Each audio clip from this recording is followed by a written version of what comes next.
Hey everyone, welcome back to the Man Cave with Big Kev. Today I'm going to go over something with you guys that I'm really excited about. Recently I've started to try my hand at making some paracord bracelets. Just some very basic bracelets. I'm wearing one right now. There's probably about 5 meters of cord in that one. It's a double cobra weave. But the one that I'm going to show you today is a lot bigger and a lot better.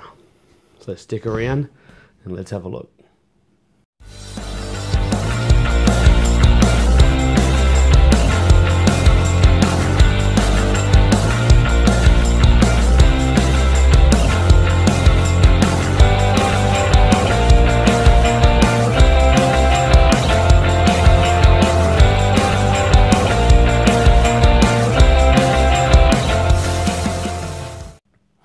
Alright guys, this is it. This is the big one. A lot of R&D's gone into this, and as I completed it and I've been looking at it, there are a few things that I want to change on it or add to it. But I'll show you right now what I've got at the moment, and we'll see what you think. I've got it written down here because there's a lot in there, and I just want to make sure that I cover all bases. As you can tell, my voice is still pretty crap from being sick. So here we go. This is my survival bracelet. The first one that I made. So let's get into it and we'll go over the features. What I'm going to do is I'm going to read everything that's on this bit of paper here, and then we'll get into some photos with some voiceover commentary. So you can get a better idea of what's in it and why I've chosen those items. So here we go. We have paracord, approximately 4 meters, whistle, compass, fire starter, knife, saw, snare wire, tinder, first aid cream, and a fishing kit that contains 2 long shank hooks, 2 split shot sinkers, 10 meters of 15-pound braided line, 2 rubber baits, and 1 float in the form of a high visibility earbud. All in one bracelet. And I'm pretty impressed with it actually. And I'm quite chuffed with my efforts. So let's get into the photos, and I'll go over all these items for you. To start with, we'll go over the buckle, and that contains in itself the compass, the whistle, and the fire starter. And we'll go through these things individually. The whistle's a great idea for calling for help out in the bush. It's a loud device, it is an unnatural sound out in the bush, and it also uses up far less energy than calling for help. The compass does read true, it is quite a good compass, however you can't use it while it is on the bracelet. Because the knife striker is metal, it does mess up the magnetic north on the compass. Also the ferro rod is metal as well, so that's not going to help your case either. You can just snap it off because it is only glued on, and I would recommend that that is the way that you would use it. I do wish that they had thought about this design flaw and put a ceramic blade in.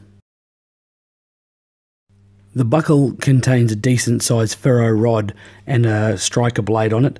I decided to go against the ferro rod that you could sew onto the bracelet because I just think that you get more control over using 2 halves of a buckle.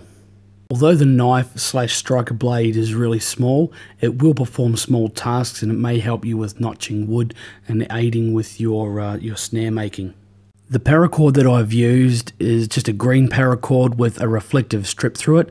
The reflective strip is just there for a little bit of extra visibility at night for people searching for your campsite, or just so that you don't trip over your own campsite. It is a 550-pound 9-strand cord. It's very durable, and you can use the inner strands for other things as well. And you're also getting approximately 4 meters of cord. The wire saw is a 4-strand saw, so if you do break a strand, you're not completely stuck. You can use some of your paracord as handles, or you can also fashion yourself a bow saw. 1 meter of snare wire, which you can fashion 2 small or 1 large snare. You can also complement your snares with your paracord. It is a 1.5 mil thickness of wire, and it is a 7-strand twist, and it slides freely upon itself for swift snaring action. The tinder is a combination of a cotton ball and pawpaw ointment. The pawpaw ointment I wanted to add in there for 2 reasons. 1, it extends the burn time of the cotton ball, and 2, you can use it to help with chapped lips and other wounds. I will do a demonstration on the homemade tinder that I've made to show you the difference in burn time between a normal cotton ball and one with pawpaw ointment on. The medical cream is also combined with a cotton ball just for ease of packaging, but it is a 4-way action cream. It is an antiseptic that kills germs, an anesthetic that numbs local pain, anti-inflammatory for easing swelling and redness, and soothing for affected areas. Fishing kit contains 2 long shanked hooks. I went for long shank hooks because they're easier to hold while setting up your rig. 2 split shot sinkers, a full 10 meters of 15-pound high-vis braided line, 2 rubber baits that are centered. I wanted to put these in here just because if it was getting on dark and you just wanted to get into it without foraging for bait, then these would be an easy alternative. And last but not least is the high-vis earbud. I chose an earbud because it's nice and squishy and it can be sewed into the bracelet itself, and it does come back to shape after a couple of minutes from extracting it from the bracelet.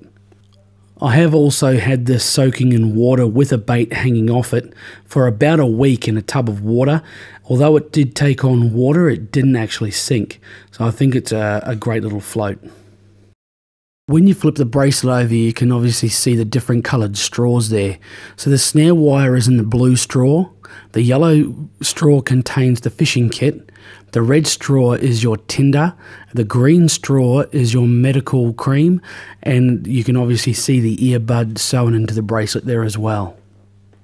And by flipping over the bracelet, you may be able to see the clear straw that is at the top, and that contains the wire saw. Also, I think a really cool feature of this bracelet, which a lot of the R&D went into as well, was making everything that was in the bracelet extractable without having to take the bracelet apart. Because it has a decent sized compass on it, this is the style that I would prefer to wear this bracelet in the style of a watch, just because it's a little uncomfortable wearing it on the bottom side. There you have it, guys. That's the Gen 1, I'm going to call it, of the survival bracelet. As I said, there's a few things that I want to put in here as well.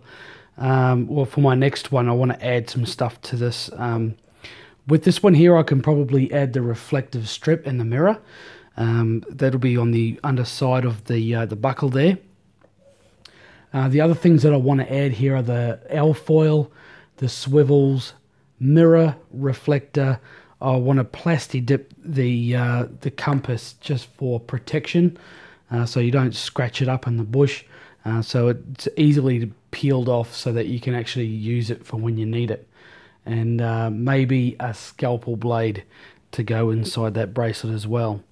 If I do end up adding the alfoil, I'm not going to be able to have the extraction system there for the other components, because they will be tightly wrapped up in that alfoil to, one, protect them, and it's just going to make it easier to weave around for the rest of the bracelet. So that is it for this bracelet here. It's got a ton of stuff in it. It's definitely upgradable for the next one. I've still got to order the stuff online so I can build my second one, if I don't take this one apart to do that a little bit quicker, because it does take a long time for this stuff to come from overseas. The buckle, I think, was from America, and it did take about five weeks to get here. So these things take time when you're buying stuff from overseas. So I may take this one apart, use these components, and just upgrade it, or I might just wait and you can see it when it's finished. But that's for another time. Thank you very much for watching, guys. I'm really excited about this. A bit of an achievement for me. It's something different, and I really enjoyed doing it. So I hope you enjoyed watching it. So don't forget, guys, hit the subscribe button and give me the thumbs up. Leave a comment. I'm really looking for feedback for my channel. So any comment's a good comment for me. Always after some good feedback. I want to make these videos as interesting as possible. If you've got ideas for content, I'm happy to go over with those as well. So just slam some suggestions in the comments section. As of now, that's it. Thank you very much, guys, and I'll see you on the next video.